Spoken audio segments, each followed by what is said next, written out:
And good afternoon. Welcome into Market Talk for this Tuesday, May 24th. Great to have you with us once again. Thanks for making us part of your day. I am your host, Jesse Allen. Find us online, markettalkag.com. That is our home on the web. Markettalkag.com is where you could find us, find all of our social media links there, and much more. It's all online at markettalkag.com. Well, as we take a look at the market trade today, another wild day. Let's bring in our good friend Bill Biedermann with agmarket.net. Bill, good afternoon to you, sir. How are you? Pretty good, Jesse. Trying to keep up with everything today. I'm with you on that one. It felt like a general kind of risk-off tone in the markets today, at least affecting the corn and wheat markets. I know we have some more selling pressure going on in the outside markets and the tech sector, but overall, it felt like for the most part, it was just some of that money flow out and off the table today, at least in corn and wheat, Bill. Yeah, and the market really tanked at about 10:15 this morning. I think it was linked to that news story about China and Brazil reaching an agreement to get an agreement on some of their sanitary and quality standards for corn. Well, they have everything. They got corn, peanuts, soybeans, meal, cotton meal, thermal processed beef, a whole list of things. And they're going to keep working on more, fish, poultry, things like that. Apples coming out of China, going to Brazil. Basically it's a trade agreement, right? They've been working on it for a long time. They're going to continue to work on it. They say that their first goal is to have things wrapped up on the first phase by December of this year. So we'll see how they're doing. We don't have any new trade negotiations going on with China. So anything that would take away from us and send market share across the seas would have a negative response, as it should. Yeah, and maybe a little bit of a reshuffling in the deck chairs in the near term, at least. I mean, if China buys more Brazil corn, then maybe Brazil has to come here to the U.S. But still, longer term, it's something to watch of, and it is a big note in this corn market. And I think as well, we got some news Monday afternoon. Reuters talking about released a report about the White House looking at blending requirements. I think that might have had an effect as well in the corn market today. And then planting progress, 72% complete nationwide for corn planting was a big jump over last week, Bill. Yeah, and Jesse, I think we should start to realize that, look, this crop's going to start growing. And typically when you start seeing corn come out of the ground around the golf courses of the Chicagoland area, traders typically go, oh my gosh, I didn't realize they were going to get it planted this year. And we have that, oh my gosh, it got planted sell-off. Pretty typical every year at this time of year. It's very difficult to trade. For the chartists out there that like to watch things, the good news is we had a really nice retracement pullback on corn, back down near support, not quite down to support. And on wheat, we had about a 50% retracement of the last of the May rally that we've had so far. So, these could be viewed as retracements. It's not chart failure, but we have to realize that we're at a high price, right? And we're at a huge revenue for a producer.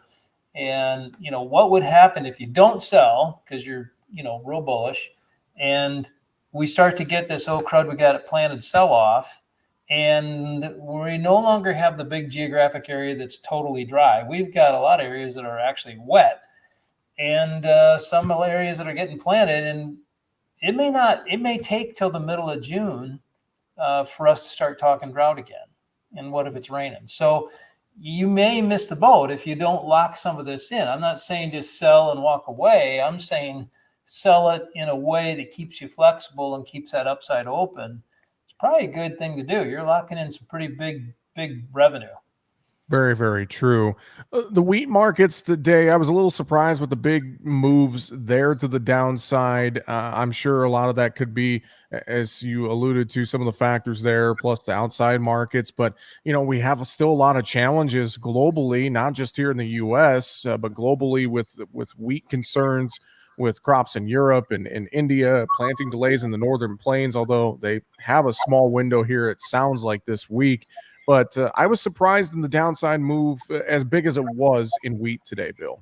Okay, so first of all, they're calling for some more rains, which is going to help. Now, the wheat that was heading out in the southern plains at shin high, those heads aren't going to get any bigger. But what we're hearing is those tillers are coming in behind it, and they're heading out much stronger and better than what we thought. So maybe the USDA yield isn't so unrealistic at this point where it was a few weeks ago when they came out with it.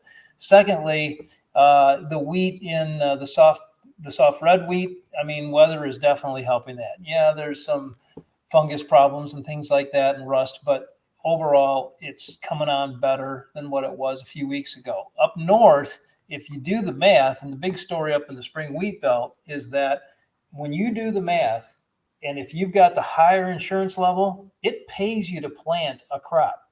And the order in which it pays you is corn the most, wheat the second most, and beans the third most, well above what PP will pay you. So, all of a sudden we got this enthusiastic push that, farmers are very resilient people and they're going to get something planted because that's the best choice. Now, if you got the lower insurance levels, PP is an option. If you're just flat out going to get rained out, then PP is an option. But the incentive is there to get it planted. And that actually did weigh on that Minneapolis wheat starting yesterday.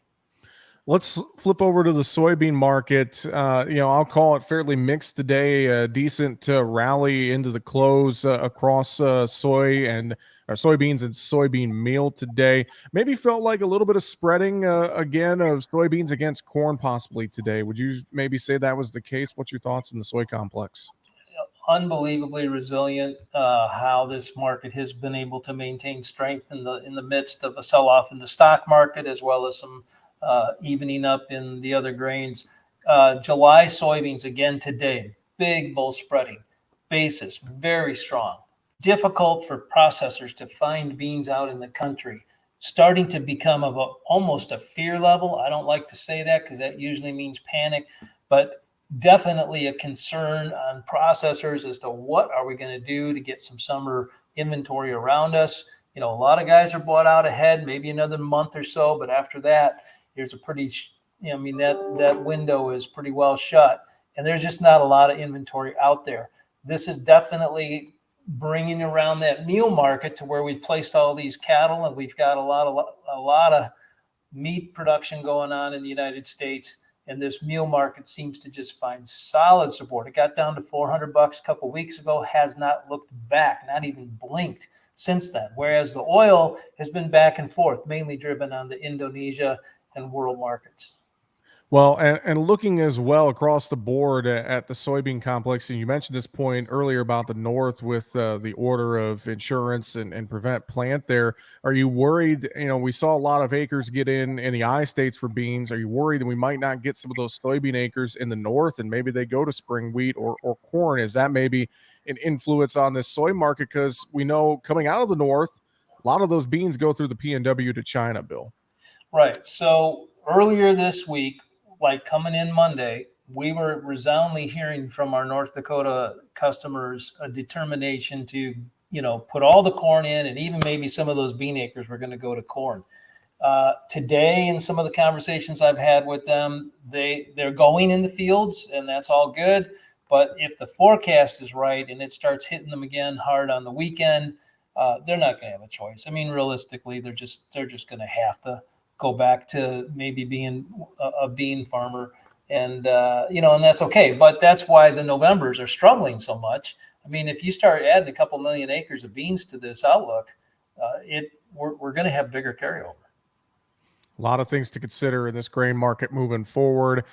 Looking as well on the livestock side, good strengthened feeder cattle today and even deferred live cattle, despite the risk off mentality there. And really a good showing, I would say, on Tuesday. Some of that probably tied to the corn market being lower, but cattle looking good here as we get into Tuesday afternoon. I think the big story here, Jesse, is the fact that we came into this week with a really bearish cattle on feed report that caught a lot of people off guard, much larger placements than we thought. And I think we saw a lot of computer selling to start off the day, instantly snatched up by people in the industry who really do know what's going on. Okay, so if you go back and look at what the auctions were going on down in the South, where they were getting rid of pairs and cows flat out and calves, light calves, because of the drought, those auctions started to clean up last week. Well, those numbers were still showing up on those placements numbers on the report that came out, because that's reflecting, the last 30 days. So the report was bearish, but the people in the industry who go to these auctions know that these pairs are cleaned up, that now they got rain down there. So the people who just sold those pairs are wishing they could get them back. So really this cattle market, to me, has got some people who are probably going to end up being caught having sold in the last 2 weeks lower than where we're trading right now. We've only been up 2 days. I think this market could have put in a temporary bottom. I think so as well. Just some of the action I've seen, and I could compare it maybe similar to what we've seen in the hog market a little bit. We kind of went down and tested a low, and we've had a few days of run up in the hog trade, and today was an exception. We kind of paused the buying there, but it almost feels like both of these markets have gone down, found a bottom, and now we're starting to move higher as we move into summer grilling season, Bill. Yeah, I think if you take the approach, most really seasoned traders, they don't look at how much profit they can make. They look at how can I get into a trade with lower risk. Well, the lower risk right now would be to buy and put a stop just below the previous day's low. That's not a bad way to approach a market when you're having volatility like this. Control your risk, and the profits take care of themselves. Very true. Very true. Any thoughts? I know we touched on the stock markets and energies a little bit. Any thoughts with just some of the action we're seeing there? It's obviously been a wacky and wild couple of weeks there in both stocks and energies, Bill. Yeah. So, from a charting standpoint, the Dow, it really does need to move back up and get out of this oversold condition. All of them have been hard pressed, big risk off. But reality is this: the economies of the equity markets and corporate America has been set. Yes, they're raising prices, and if they can continue to raise prices, they'll get away with it, and the market will recover because of profitability. But the reality is that people can only buy consumer items so far on a certain paycheck, and then they have to reduce those consumer disposable type spending down so that they can afford to buy their core expenses, which is, of course, food and fuel. So my opinion is this stock market's in trouble. Yeah, I'm hoping for a rally because I want to sell rallies.